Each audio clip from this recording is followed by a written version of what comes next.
It's time for all your local high school football scores and highlights. It's Touchdown Friday Night with Kenny Hawkins and Kane O'Neill.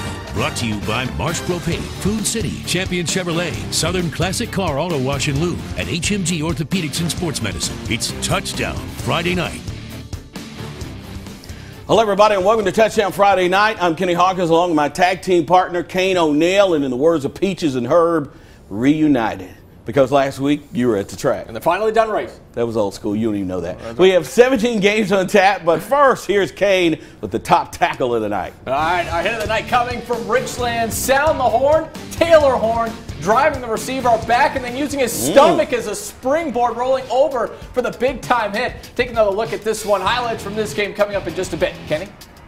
Reunited. Feels so good. Thanks, Kane. We'll begin in the Cougars' den where Sullivan Central was hoping to stop the bleeding while facing Chucky Doak. The Cougars had lost over 30 games in a row, but after a close loss to Sullivan North in the opener last week, the Cats were confident they could claw one out tonight. Fired up crowd at Bernie Webb Field in Blountville tonight. Central led this contest 14-6 in the second quarter, but the Black Knights tied it up. Nicholas Jennings goes in from 2 yards out for the touchdown.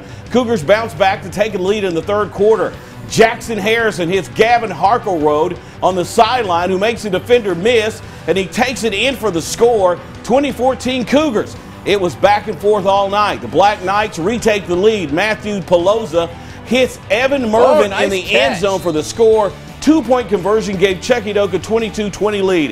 Harrison brings the Cougars back again, scrambling on 4th and 9 for the long touchdown run with just over 9 minutes remaining. Central retook the lead 26-22. I can feel it in the air. But Mervin would give the Black Knights a lead for good when he takes the jet sweep, shakes off defenders, and takes it in for a 28-26 lead. And that would be the final score tonight as Chucky Doak hangs on against Sullivan Central. Our program is built on going 1-0 every week, so we predicated this week on just going 1-0. We can only play one game a week. No matter how many they've won, how many they've lost, we were the opponent this week. They were our opponents. That's what we focused on. We persevered, man. We persevered. You know, they came out, gave us everything they got. They're a good football team. We're going to get a victory here soon. They keep working. We were lucky to get out of here with the W. My kids kept playing hard, and that's all we can ask. Ben's right. They're going to go to win, but not tonight. Chucky Doak hung on to win over Central 28-26. David Crockett went on the road to beat Campbell County by the final of 28-7.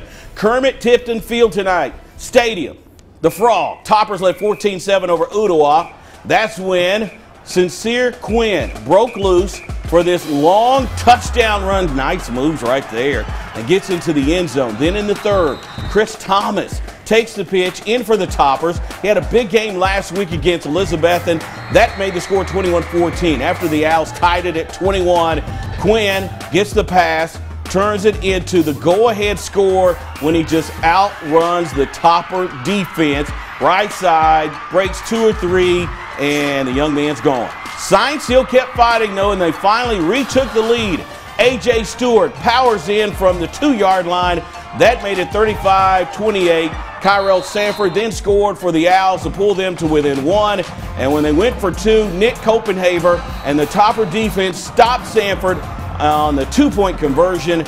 And the Toppers hung on to win tonight by the final of 35-34, getting their first win of the year. It was Farragut over McMinn County, 47-7. And the Pats coming out, running the ball hard, taking on Unicoi County. Sullivan East, Dylan White. Check this out. Goes over the left side. Just get off me, man. Picks up 20 yards before he spins, and he's brought down. A few plays later, the Pats' Corbin Patrick takes it over the left side, dives for the end zone. The ball comes out, but luckily Dakota Deal is there to pounce on it. That's why you got teammates. That's why you got friends. That's why you got friends. 7-0 Patriots. Second quarter, back would come the Blue Devils. Brett Strotter goes over the right side, picks up 20 yards. A couple of plays later, the Devils' Cody Lewis, so fast, Cat runs out of focus, gets into the end zone for the touchdown. That's going to tie the game up at 7-7 as we go to the board. This one was a good one. Unicoi County went on to win 19-14. It was Jefferson County over Moorestown East, 25-0. In Mountain City tonight, the Longhorns hosted Hampton, and the Bulldogs are up 14-6 in the third with Longhorn quarterback Peyton Fenner drops the snap, picks it up, hits Zach Eller in the end zone for the where's everybody else? 26 yards. That cut the lead to 14-12. Longhorns weren't done yet. Fenner snaps, takes the snap, scrambles around, He finds Nathan Lane, who is going to break a tackle, and then he's off to the races. 54 yards later, he gets into the end zone right there. Johnson County led 19-12 in the fourth. As we go to the board, another good game tonight. It was Hampton over Johnson County 20-19. Cott County beating Knox Carter 22-15. Kane? Thanks, Kenny. In Hawkins County tonight, the Sullivan South Rebels paid the Falcons Nest at Volunteer a visit. The Rebels were looking for their first win of the season, while Volunteer was trying to win its opening 2 games of the year for the first time in 4 years. Now, Sullivan South led this contest at the half 21-18. Falcons driving on their first drive of the second half. Cameron Johnson takes the handoff, will spin and get into the end zone for the touchdown. Volunteer taking a 24-21 lead. Next drive, Rebels quarterback Luke Pollock on the keeper, and he will go untouched into the end zone for the score to take back the lead 28-24 Rebels. Following a 97-yard kickoff return for a TD by the Falcons, the Rebels answer right back, and again, it's Pollock with the keeper. Same result, untouched for the touchdown. Rebels taking a 35-30 lead. Rebels then putting the nail in the coffin. Pollock will throw and hit Aaron Watterson in stride for the touchdown. That made it 43-30 Rebels. As we head to the board, Sullivan South taking down Volunteer tonight 59-46. Knox Bearden takes down Cleveland 28-20.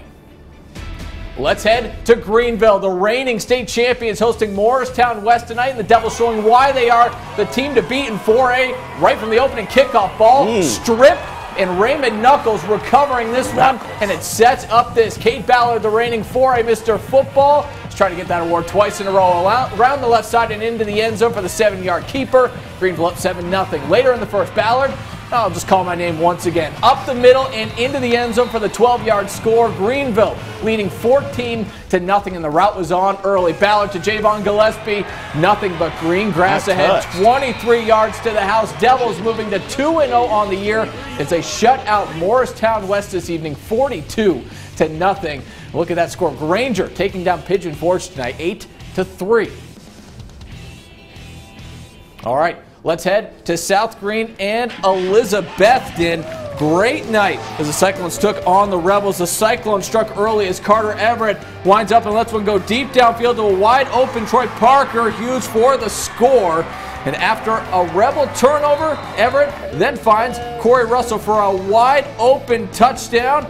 We are going to head straight to the boards. It looked like this. Elizabethton hammering South Greene tonight 45-6. Middlesboro, Kentucky takes down Claiborne 22-20. That's 7 down and still 10 more to go in Northeast Tennessee and Southwest Virginia. But first, here's the Elizabethton Cyclone Marching Band to help take us to break.